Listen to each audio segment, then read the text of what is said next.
Okay, you guys, welcome back to my channel. You guys, thanks for coming back. If you're new to this channel, welcome back. It's Sugar Salon TV. I'm M. Williams. And so this is going to be part 2, my return back to corporate. You know, I'm sorry for my delay in uploading this for you guys, as I promised. And you guys know I'm working.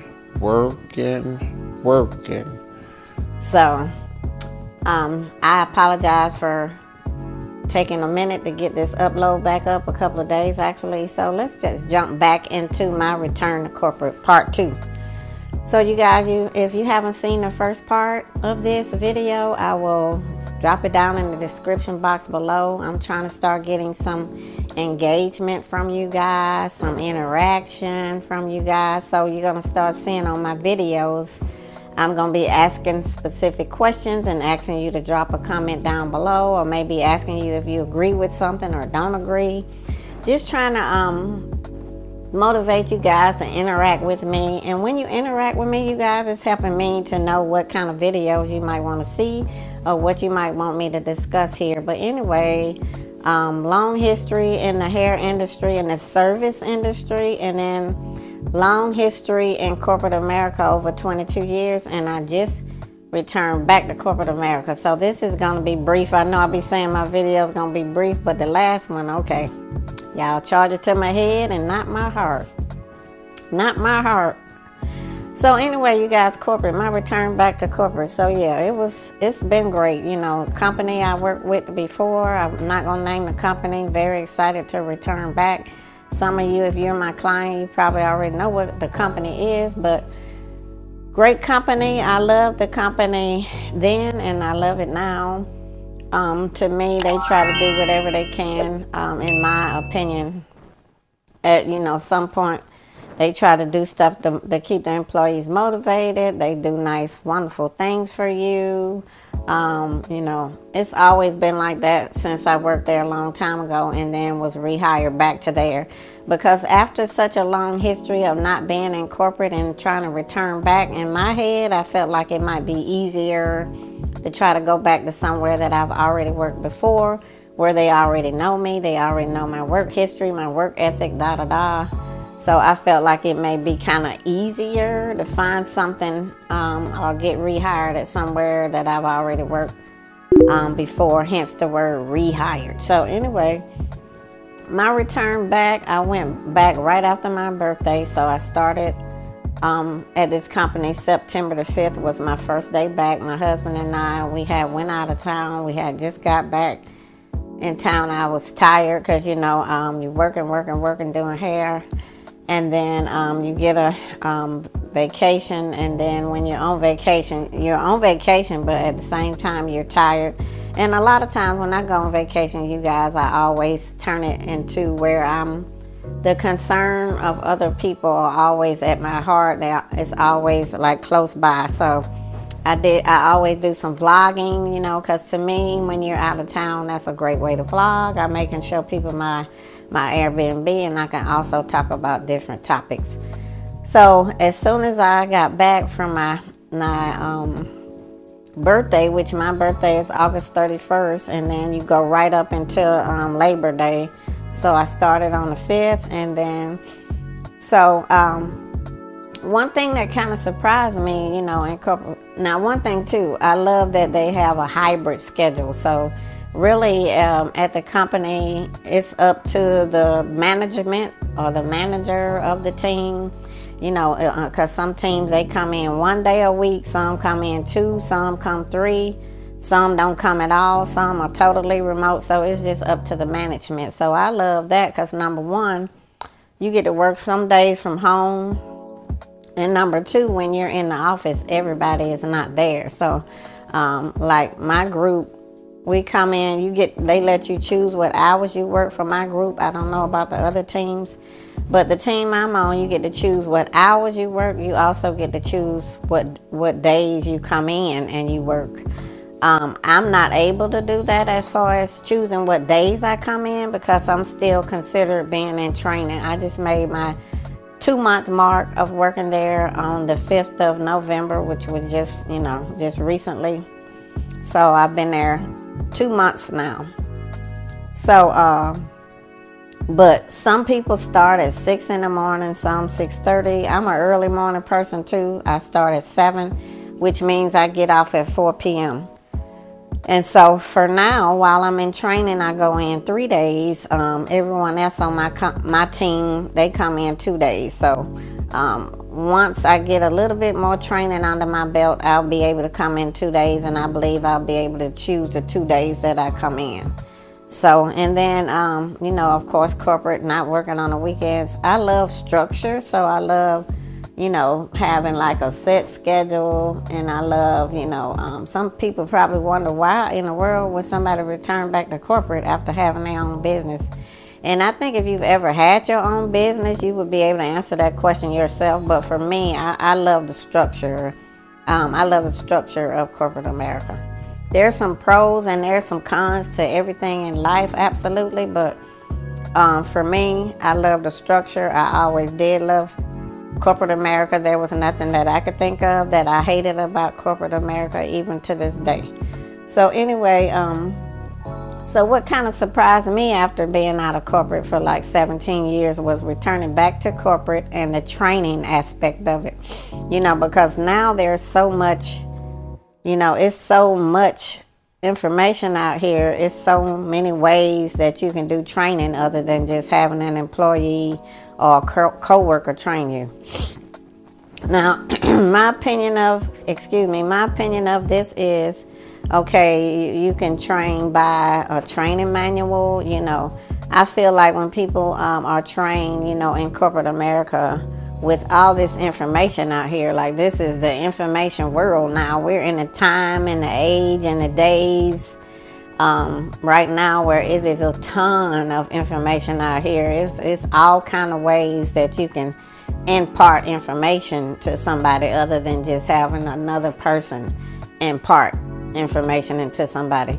Now, I'm not against that, but after being out of corporate like 17 years, I was just surprised that companies are, you know, I was just surprised that there's still a lot of human training, like a co-worker training a new hire. So my take on that, is that, you know, I feel like if I was into, you know, I've been in supervision in corporate before.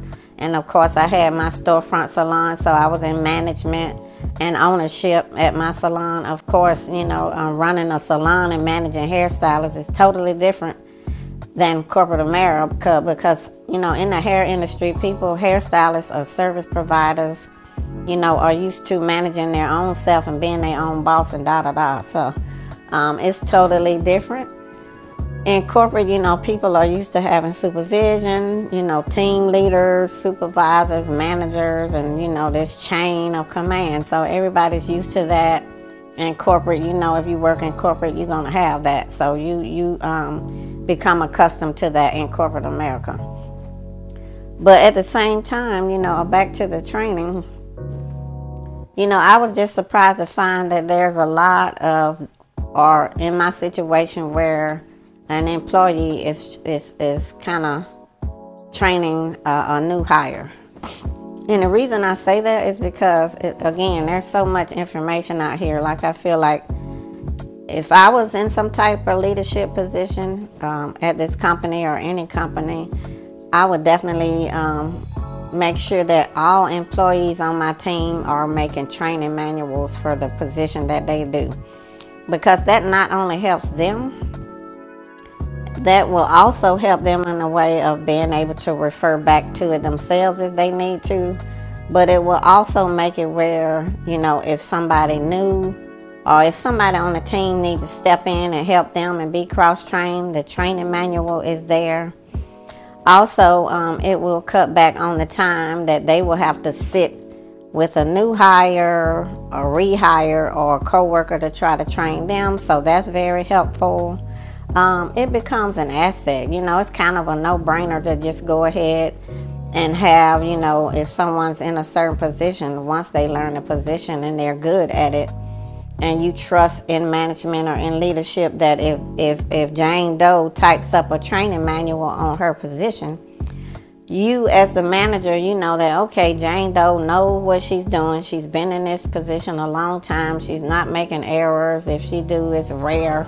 It's random. You know that Jane Doe knows enough about the position to be able to type up a training manual. So for me, that's a no-brainer. Like, have everyone on the team for their position, require them to type up a training manual. So in my mind, it's a big asset to the department. It's an asset to the company, because you're not totally relying on a employee to sit with a new hire or a rehire or to train someone else. It's just, to me, it's a no-brainer. It's a pro. It's not a con, it's a pro.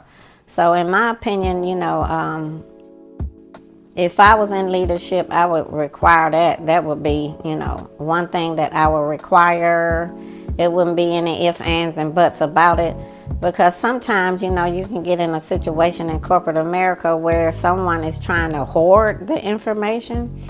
And once somebody has been in a position for a long time, and then if they're the only person in that department who really knows that job really well, you know, that's, to me, in my opinion, that's not a good position for a company to be in. No company, because that person is hoarding the information, and then based on people's personality type, their behavioral type, you know, people have different personalities, different behaviors.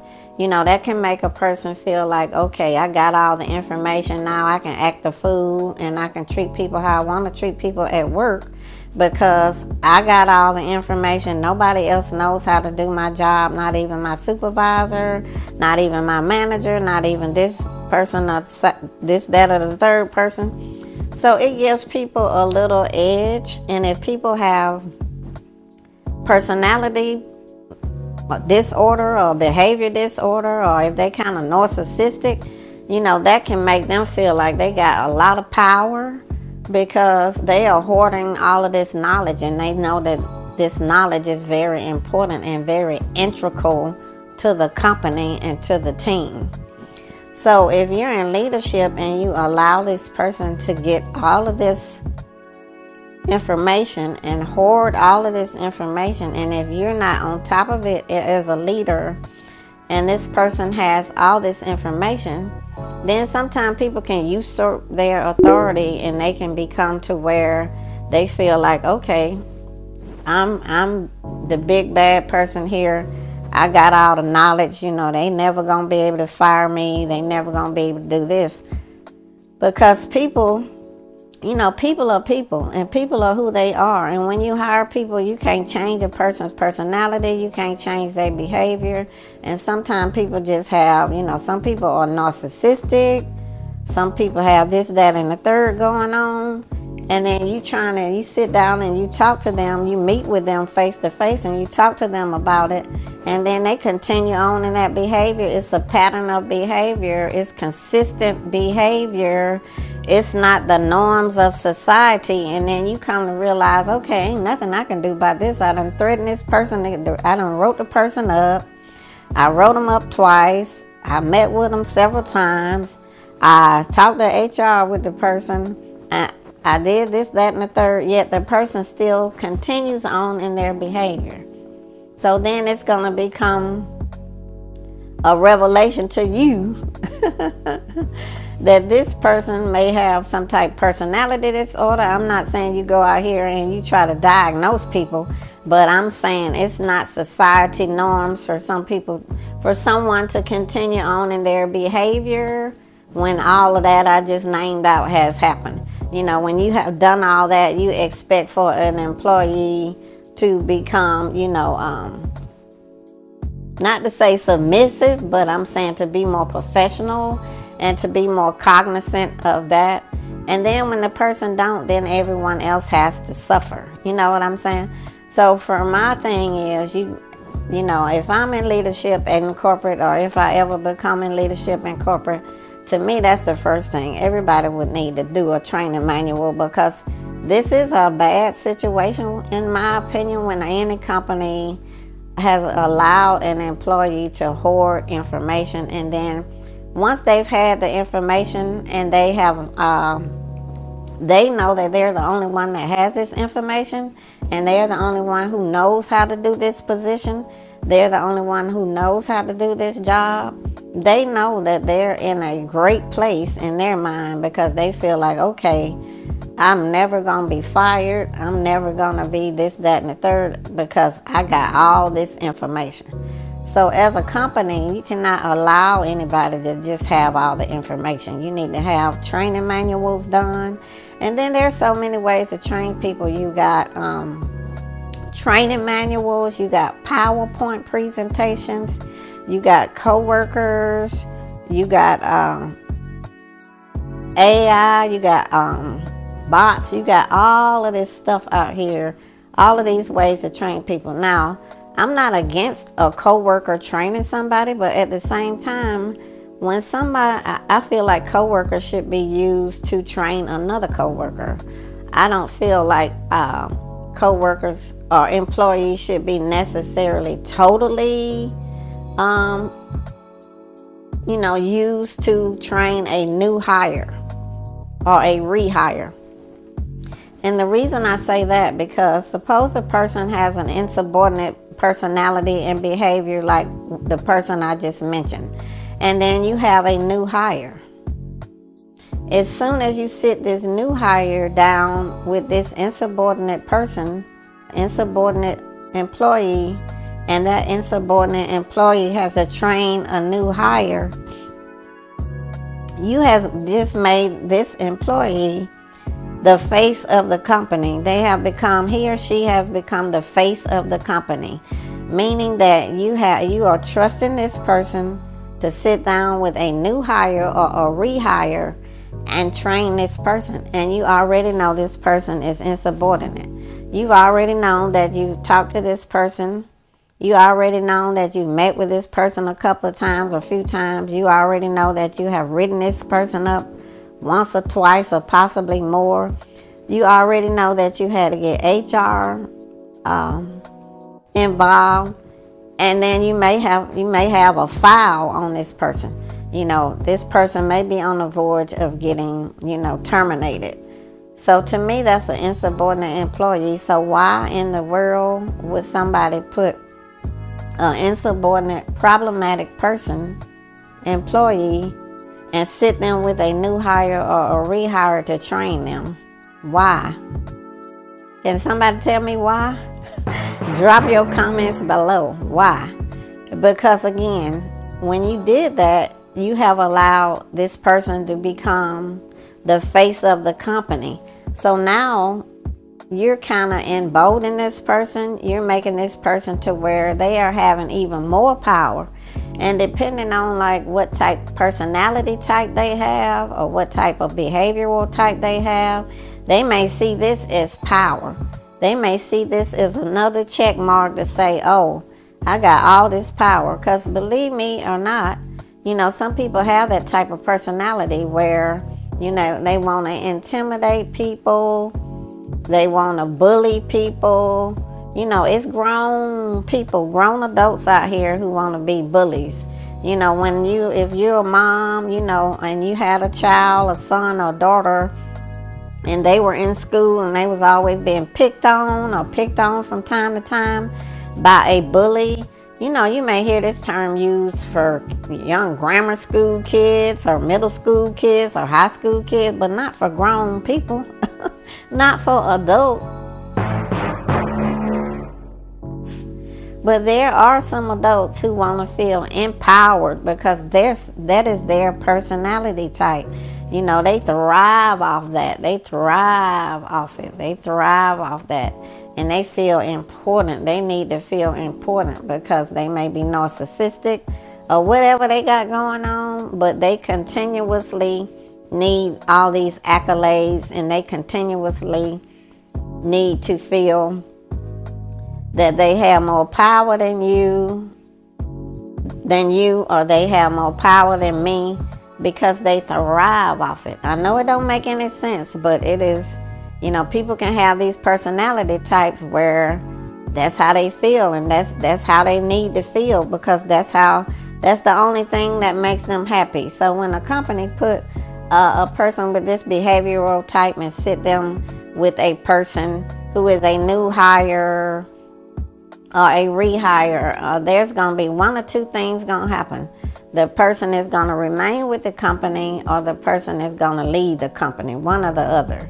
Now, if the person is training the new hire and the new hire is like, oh my God, this person is rude, nasty, a bully, trying to, just make you feel bad about yourself, trying to make you feel like you're not catching on at all, but you are. Because for some reason, when people have these personality types sometimes, they feel threatened by people who are just, people who just come across to them as confident, as wise, as, like got it together. And so they're looking at this person like, and you guys, I'm not talking about me, I'm talking in general. It's people who act this way, who have these behavioral types in corporate. And so you just there, you just trying to be trained, you just want to learn your job. And then it's different if this person is just training you, and then you're going to go on, once you learn it, you're going to go on to your team, and you're going to go ahead and work with your team, and you're never going to have to see this person again. You may see them in the cafeteria, in the women's bathroom, or whatever. Or if you're a man, you may see them in the men's bathroom. But it's different when you are being trained by this person and they're being very condescending, they're being very rude, they're very brash, they're very insubordinate. All of these adjectives, and I can go on and go on and go on and add more, but you get what I'm saying. So they're training you and they're having this personality, behavioral type, but at the same time, after they train you, you got to work with them too. So a lot of people are not going to try to endure that. They're not going to subject themselves to that. And if the company is not dealing with it, but they've heard complaint after complaint, and they see a pattern of this person's behavior, and they see a pattern of where, somebody's not remaining at the company or remaining on the team because they are being trained by this person with this behavior, and then God forbid, now they got to work with this person. So some people may endure the training with the person, but then they like, oh my God, I got to work with this person too. I'm not sure if I'm going to be able to do that. And so in my opinion, that's where your first name, your last name, comma, and your title on your business card, if you're a leader, that's where that has to step in. You got to jump into that role. And sometimes that role is a hard role because you got to make a tough decision. But at the end of the day, when this person is being so insubordinate, over and over, they're continuously this way, it's only effect it's going to have is that the person who this person is training, the new hire, is going to end up leaving. And if they have no history with the company, they have nothing to go by other than the fact that you have allowed this new hire to train with this insubordinate person. So I'm big on my channel about talking about seed time and harvest and talking about spiritual things. And some people call seed time and harvest, they call it karma. But with this person treating this new hire this way, then,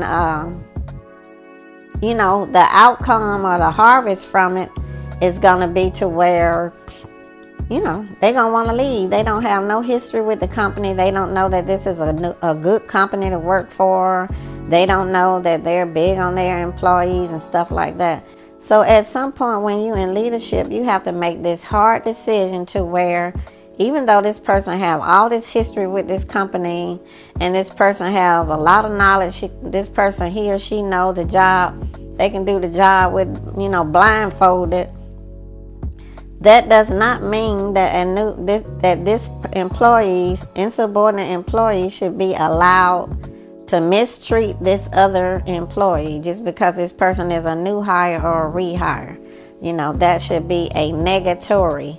And so And not only with that new hire or that rehire, but it's going to be more to come, because if you allow this pattern of behavior that this person has, they're going to continue on in it, because people don't understand that whatever we allow is what will continue.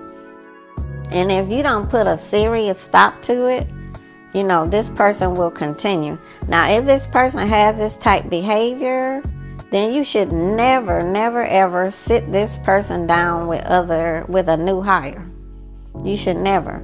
And this person may get along wonderfully with the team, because this person does not feel threatened by the team, by the coworkers, because they may not be doing the same job functions that he or she is doing. So why would they be threatened by them? They wouldn't, because they're only threatened when they feel like somebody may come in and may be hired that may be more professional, may be smarter, may catch on quicker, may be more reliable, may be more prompt and on time, may be this, that, and the third. That will make a person with this behavioral type feel threatened. They're going to feel threatened. Even though the new hire or the rehire feels like they're not a threat, even though they're not trying to be a threat, they don't see themselves as a threat. They just trying to start a new job. They just trying to get, trained so that they can do their work, so that they can be productive and be an asset to the company. Because when you're at work and you're working hard and you're being productive, it makes the day go by so fast. And you guys, I'm just on and on. I know these are good points I'm making. I'm almost into the 30-minute mark already. So anyway, just wanted to drop this here. I still got so much more to say, so I will continue on with this. But if you are in management or leadership in any way, whether it be corporate or you have your own business, always bear that in mind, because when you sit an insubordinate person and you have them train with a new hire or a rehire, that person became the face of the company. So they feel like that person is a representative of the company, because you in leadership sat this person down with a new hire. And they're going to be thinking, why in the world do they have me sitting with this insubordinate person? Why would they allow this, And people going to get in their head and be thinking, why would they allow? And they're going to be thinking, is this the kind of company this is? I really wanted to work here, but they are allowing this person to talk to me any type of way, be insubordinate, be rude to me, be unprofessional towards me. That's what they're going to think. So it's going to come across that the leadership is not being effective, and it's going to come across that the company is allowing insubordinate. Because just because somebody knows their job, to me, that's when you have them do a training manual. And these type people, you guys, they not with this personality type. They ain't the last thing they want to do is type up a training manual.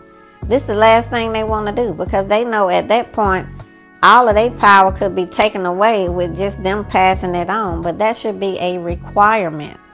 If you're listening to me and you're in leadership in any kind of way or in corporate leadership, please have everybody on your team go ahead and type up a training manual on their job functions, because you, as a leader, a manager, supervisor, or whatever you are, you may need to access this too. And it need to be on a shared drive, so that at any moment, at any second, at any hour, at any day, if a coworker on that team or someone else on your team needs to step in because somebody's on maternity leave, or somebody's sick, or for God forbid somebody was in a car accident and they need to be out for an extended period of time, the other team members need to be able to go into the shared drive, snatch up and look up, pull up the job functions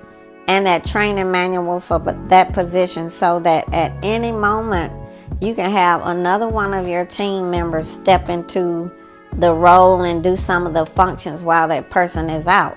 Because to allow any employee to hoard all of the information, that's just giving people power.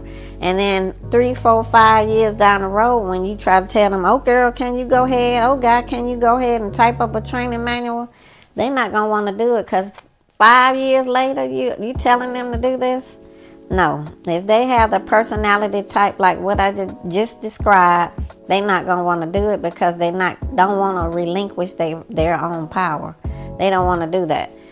So anyway, you guys, drop your comments below. In this video, you're going to see me asking questions. Please drop a comment down below. I'm trying to engage with you guys more. I'm trying to get you guys to engage more. So now you're going to start seeing, questions, me asking questions on my video, so on my upload. So please answer below. Let's get some engagement so I can know who you are, so that I can know who Team Sugar is and who my supporters are. I really appreciate you.